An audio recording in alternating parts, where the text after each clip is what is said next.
Migraine, భుజం నొప్పి, నడుం నొప్పి, మోకాలు నొప్పికి నిజమైన పరిష్కారం ప్రాణ పెయిన్ క్లినిక్ లో.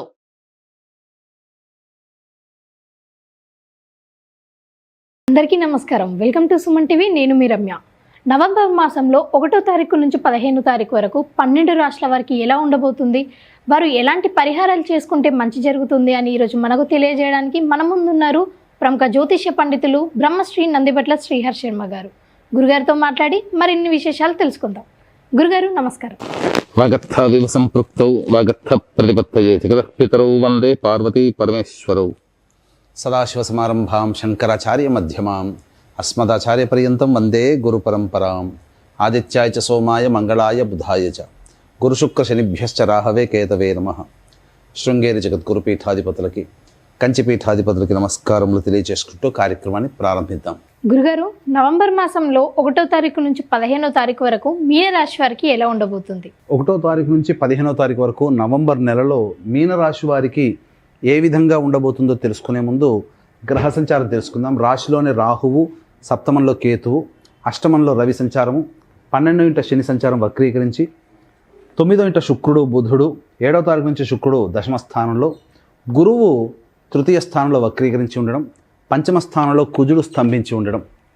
విశేషించి గమనించుకున్నట్లయితే గురు యొక్క అనుగ్రహము, శని యొక్క అనుగ్రహము, శుక్రబుధుల యొక్క అనుగ్రహం సంపూర్ణంగా ఉన్నటువంటి జాతకం. కాబట్టి రాశ్యాధిపతి బలంగా ఉన్నాడు అంటే దీని యొక్క ప్రభావం ఎలా ఉంటుంది?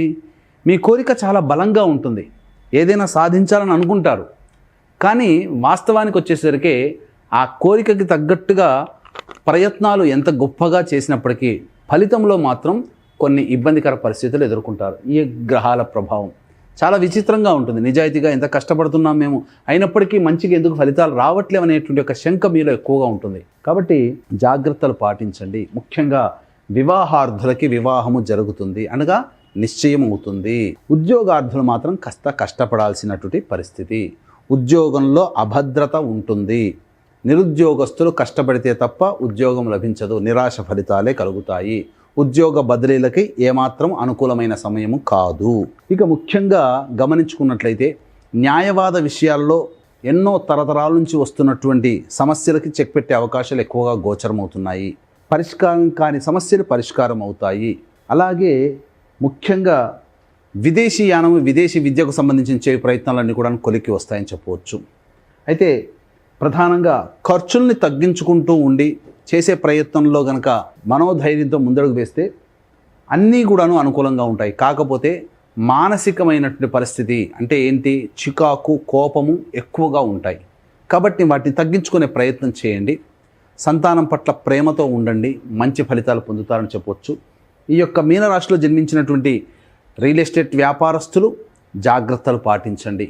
ఎందుకంటే సమయం అనుకూలంగా లేని కారణం ప్రభావం వల్ల కొంత ఎక్కువ ఖర్చులు పెట్టడం కానీ, లేకపోతే నమ్మిన వారి చేతిలో మోసపోవడం కానీ రియల్ ఎస్టేట్ వ్యాపారులు, రియల్ ఎస్టేట్ రంగంలో ఉన్నవారు పొందవచ్చు.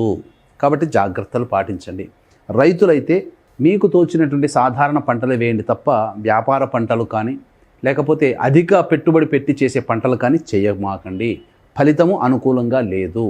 ఇక ఈ యొక్క మీనరాశిలో జన్మించినటువంటి జ్యువెలరీ రంగంలో ఉన్నవారు, ఎడ్యుకేషనల్ బిజినెస్లో ఉన్నవాళ్ళు, ఎఫ్ఎంసీజీ రంగంలో ఉన్నవారు, super market, general store, restaurant, hotel బిజినెస్లో ఉన్నటువంటి వాళ్ళు, బోర్డింగ్ అండ్ లాడ్జింగ్ ప్రొఫెషన్లో ఉన్నటువంటి వాళ్ళు అధిక ధనాదాయాన్ని పొందుతారు. మంచి శుభ ఫలితాలు ఉంటాయి. రాని బాకీలు వసూలు అవుతాయి. అందరికీ కూడా ఈ రాశిలో జన్మించిన ఎవరికైనా రాని బాకీలు వసూలు అవుతాయి. డబ్బు పరంగా ఎటువంటి సమస్యలు అనేటువంటివి ఎదుర్కొనలేరు.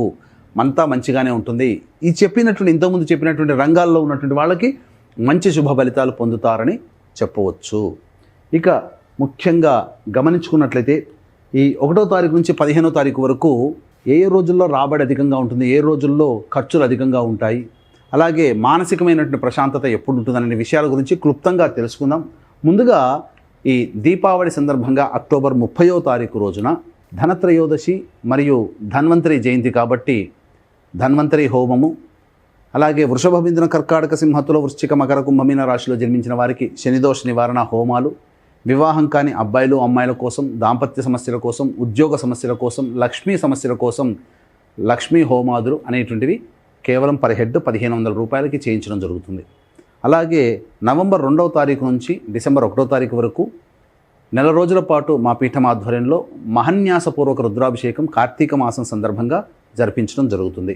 వీటి వివరాలతో పాటు నవంబర్ 8వ తారీఖు రోజున తండ్రి వైపు 6 తరాలు, తల్లి వైపు 3 తరాల్లో దుర్మరణాలు కనుక ఉంటే పితృదోషం అంటారు. కాబట్టి నవంబర్ 8వ తారీఖు రోజున పితృదోష నివారణ హోమాదులు జరిపించడం జరుగుతుంది. అవకాశం ఉన్న వాళ్ళు కార్యక్రమ తదనంతరం కాంటాక్ట్ చేసి పూర్తి వివరాలు తెలుసుకోవచ్చు.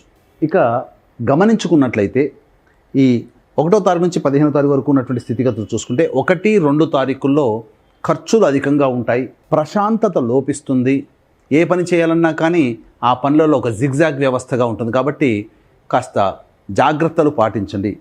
3, 4, 5 తారీఖుల్లో సంతానంతో విభేదాలు, సంతాన మూలకంగా సమస్యలు, సంతానం మూలకంగా ఖర్చులు పెరుగుతాయి. అలాగే పరిష్కారం కాని సమస్యలకి ఇంకా ఎక్కువగా ఇబ్బందికర పరిస్థితులు ఎదురవుతాయని చెప్పవచ్చు. ఇక 6, 7 తారీఖుల్లో ఉద్యోగార్థులకి కొంత ఊరట లభిస్తుంది. నిరుద్యోగస్తులకి కొంత సదవకాశాలు లభించే అవకాశాలు గోచరమవుతున్నాయి. ధనము సహాయానికి అందుతుంది, సమయానికి అందుతుంది. 8, 9 తారీఖుల్లో ఏ రంగంలో ఉన్నటువంటి వారికైనా వారికి అంతా కూడాను శుభ పరిణామాలు చోటు చేసుకుంటాయి. అన్ని రకాలుగా ఈ మీనరాశిలో జన్మించిన వారందరికీ కూడా 8, 9 తారీఖుల్లో బాగుంటుంది. ఇక 10, 11 తారీఖులో కనుక చూసుకున్నట్లయితే ఖర్చులు అధికంగా ఉంటాయి, మానసిక ప్రశాంతత లోపిస్తుంది, అనవసరమైనటువంటి ప్రయాణాలు చేయాల్సి వస్తుంది, ప్లానింగ్ లేని ఖర్చులు కూడా మీకు ఎక్కువగా ఉంటాయని చెప్పవచ్చు. 12, 13 తారీఖులో కనుక గమనించుకున్నట్లయితే ఒక బాధ్యతను, పెండింగ్లో ఉన్నటువంటి పనులను పూర్తి చేసుకొని ఆనందంగా ఉంటారు. విందులు వినోదాలు, స్నేహితులతో పాల్గొంటారు. అన్ని రకాలుగా 12, 13 తారీఖుల్లో ఆనందంగా ఉంటారని చెప్పవచ్చు. ఇక 14, 15 తారీఖుల్లో కనుక గమనించుకున్నట్లయితే ఖర్చులు అధికంగా ఉంటున్నాయి. ముఖ్యంగా కుటుంబ సభ్యులతో వాగ్వివాదాలు పెరుగుతాయి. లౌక్యంతో వ్యవహరించండి. ఏతావాత చెప్పొచ్చేది ఏమిటంటే 1, 2, 10, 11 తారీఖుల్లో ఖర్చులు ఎక్కువగా ఉంటాయి కాబట్టి జాగ్రత్తలు పాటించండి. ఆ 1, 2, 10, 11 తారీఖుల్లో ప్లానింగ్ ప్రకారం ఉన్న ఖర్చులు ఉంటే వాటిని వాయిదా వేసుకోవడమో తగ్గించుకోవడమో ప్రయత్నం చేయండి. ఎందుకంటే ఆకస్మికమైనటువంటి అన్ప్లాన్డ్ ఎక్స్పెన్సెస్ అనేటువంటిది 1, 2, 10, 11 తారీఖుల్లో గోచరమవుతున్నాయి. కాబట్టి జాగ్రత్తలు పాటించండి.